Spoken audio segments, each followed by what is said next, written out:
Well, hey everybody, welcome to week 8 of 605. I am going to give you a screen recording, make sure that we're literally on the same page together. Start off with some bad jokes, even though you can't see my face. You know what I look like, though. This is our 16th week together. So, there's going to be a video here. That's what I'm recording right now. It'll be like Instructor Overview, Inception. Remember that movie? So you have your final project. There's a handful of things you need to do, and when it's involving IRB, it needs to be absolutely perfect. So if we click on this guy and look at that Google Doc open up, that's the IRB Form O, and that's going to be, hello, my project is completed. You're going to add this into the appendix. You're also going to submit this form to the IRB. Yeah, it should be pretty straightforward. Don't forget to do that, though. Also, with your final project, again, make sure that it is a very specific name as you submit it. That's like super important. What else do we have going on? Just double check everything in the APA manual. I've gotten a handful of questions, and a handful of the replies have been just like really straightforward stuff from the APA handbook. So be sure and double check that. I've left notes on chapters 1, 2, and 3. So be sure and review that. And when you go to submit, it's going to be all 4 chapters.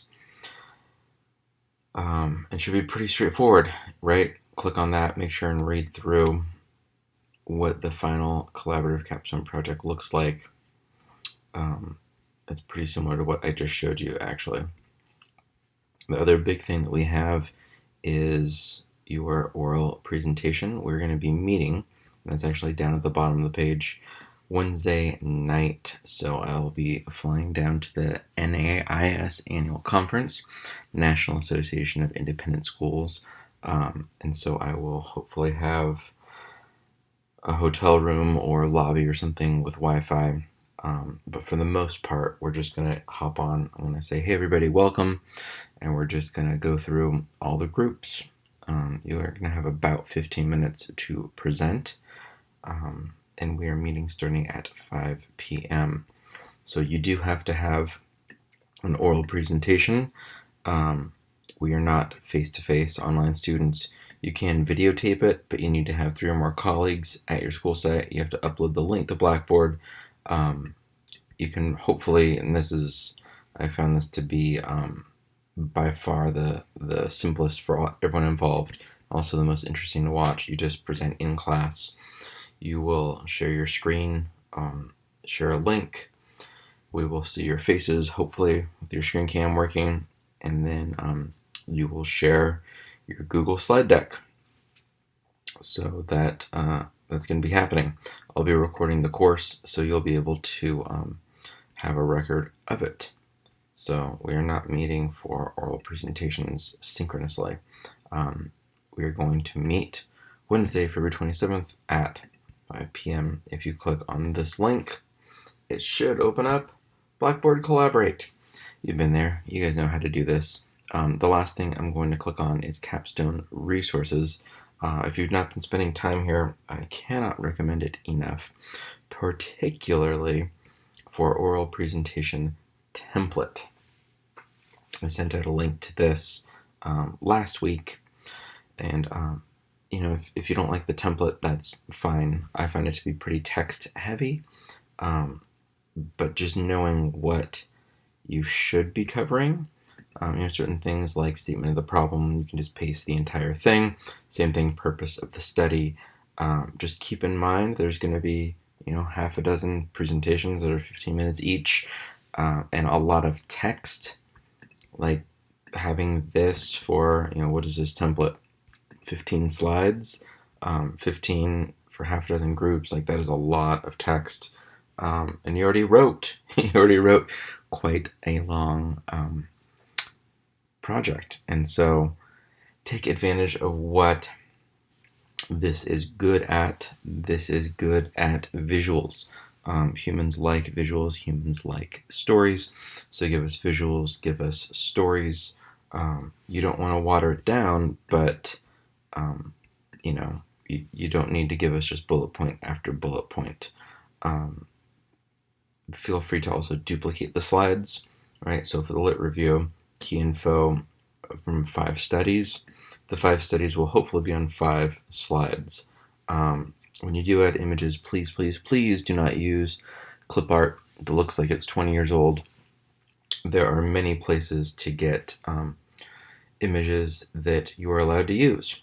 My favorite, if we just Google Creative Commons images, we go to search.creativecommons.org. Sweet! Let me click on that. A little tutorial here, and you can type in what would be something. I know one of the groups is talking about movement in the classroom, so we could just talk about, let's just see what happens if we do movement. We don't need to do either of these. And then when you click on it, it'll actually search that website or run a query with filters on it, meaning you're allowed to actually use it. I'm going to click on that. Not sure what we're going to get here. Right, so something like this might actually be pretty good. So I can click on that. I can download that image. And then my favorite thing that Rushton Hurley gave me the idea of is that when he credits people, it's the name of the thing, who they are, and where you found it. So it should be for the audience so that you're actually giving them credit, right? That's what this means, attribution, give them credit.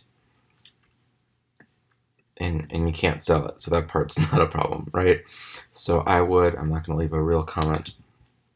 The name of this image is Movement by Espresso Add on Flickr. So maybe 4-point font in the corner of my slide, I would drop that text. And depending on the image, right, if it's something like this, I would probably make it like white text in this corner, maybe black text up in this corner, right, and then maybe just a couple words around like lit review, right, maybe right here, and then your presenter notes at the bottom, right, you have presenter notes. You actually just walk us through what you want to be talking about. So please, please, please, if nothing else, just do not read the words on the page. We are faster at reading than you are at reading aloud. So that is a crash course in how to find images to use for your presentation. Feel free to use, at the very least, kind of the outline of this template. It's good stuff. Yeah, totally recommend using Google Slides. It's good stuff. One final thing I would recommend, looking at heart rate monitor example and just compare it to what you have before you end up submitting that final capstone collaborative project. So that is all for week 8. I will be seeing you at the same time for our first and final time together, Wednesday, February 27th, 5 p.m. Reach out with questions, and happy week 8, everybody.